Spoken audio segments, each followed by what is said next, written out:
Hello, everyone, and welcome to another exciting episode. Just in case you haven't seen the title card or the thumbnail, we're doing the Heartbeat Hauler for Micah from Empire of Rust. On a completely unrelated note to the build, I'd like to personally thank Micah for dragging stone soup all over Hill and Gone to get it over here to Ohio. I genuinely appreciate it, and all of your tire sacrifices as well.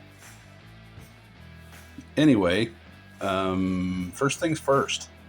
None of the other builds that I've ever done have had these particular rims, so here we are, starting in Tinkercad.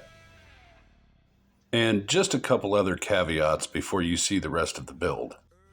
Micah has changed the tires out on this truck about 30 times since I've known him. He's also changed out the spark plug wires countless times. I think he had a radiator issue. I know he's had a transmission issue. Let's see, a new rear end, if I remember correctly. Basically, it's the truck of Theseus. Therefore, if you happen to see something that's not exactly accurate at the end of the video, take it with a grain of salt. In the meantime, though, check out this beautiful collector's piece that I'm about to destroy.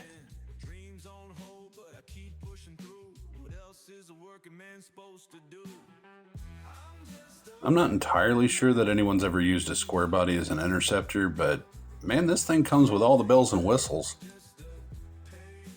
I'll get it off this presentation board and we can get started on the teardown.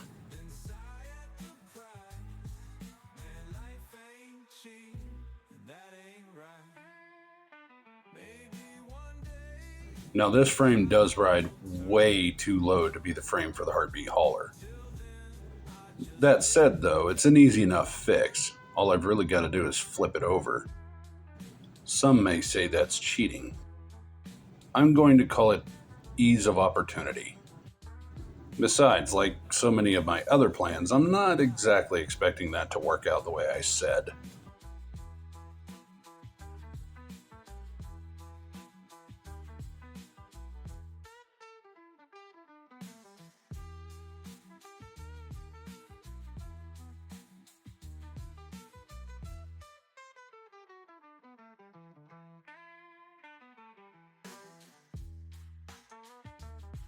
The more observant of you out there might recognize this body from the background of some of my other videos. Come to find out, it's just not right. So I split the bed and the body, and I'm going to use the body off of the new truck. Of course, that comes with its own problems, but we'll get to that later. I think this may be the longest teardown I've ever had to do, but we're done. Let's get this thing off to the goo.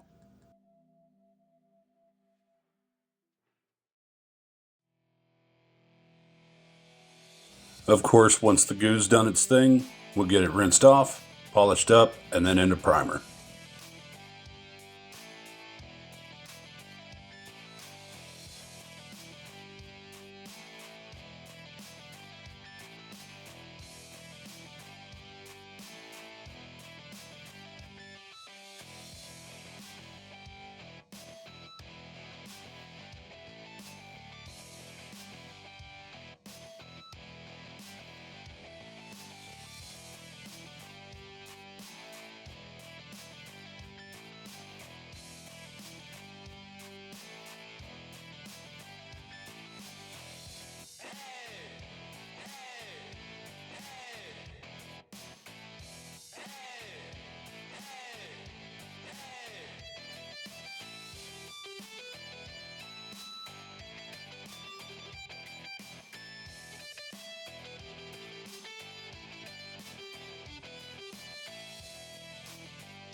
You'll see in a moment that I'm priming the body before I fill the holes where the police accessories were. The reason for that is that, well, for my old eyes, the holes are very hard to see when I've shined everything up. I need more contrast. See? Much more visible. Now what do you say we fill those accessory holes in? I'll let the two-part epoxy cure overnight. I'll come back to it tomorrow and sand everything back down to smooth. Once that's done, I'll hit it with primer again.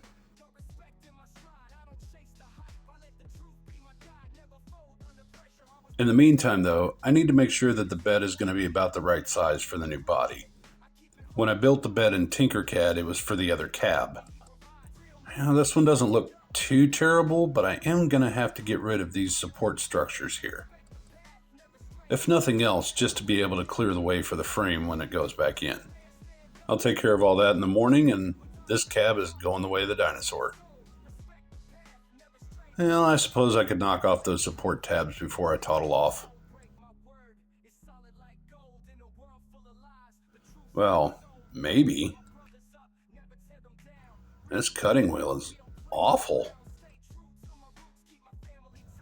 Oh, this is one of the ones I ordered from Amazon. Yeah, I think I'm going to switch to an actual Dremel cutting head for this. I don't want to be here all night.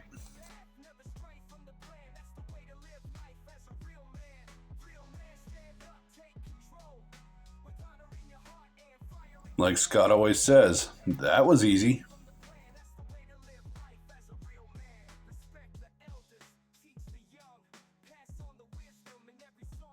I may or may not have jumped the gun a little bit in my excitement to finish the project by gluing the work bed to the new cab.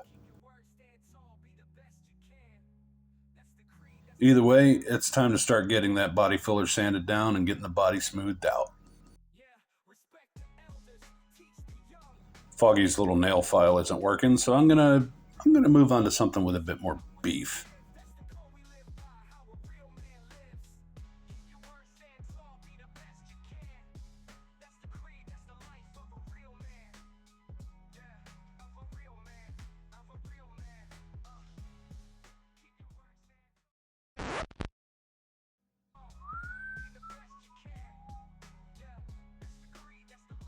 Well, aside from firing the work bed across the room, I'm pretty satisfied with how this has turned out. I'll glue everything back together again, and then we'll put it into primer for the final time.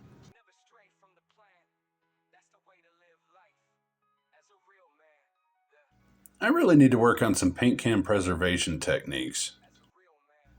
In the meantime, though, graffiti caps. Since the hood is the only panel that's all red, I'll take care of that on its own and then brush the rest on. Of course, you know I'm going to pass it off to Foggy so she can correct all the random brush strokes and things that I screw up. In the meantime, there's nothing wrong with pretending I know what I'm doing, is there? Also, ignore the fact that the body is in two pieces again.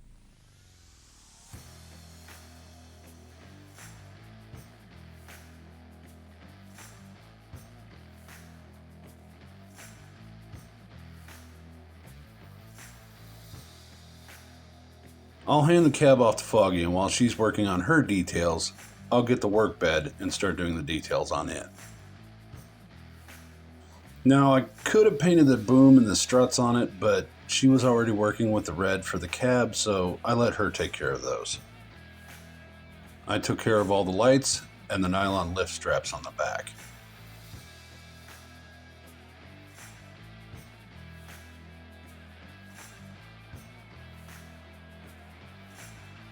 I had been rolling around for a while the idea of putting a different engine in this truck.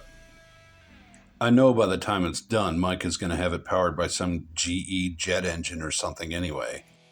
So, for the sake of argument, I just put the original motor back in.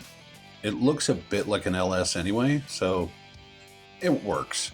I'll get the body back on the frame and get you off to the glamour shots, but first there's some people that I need to thank.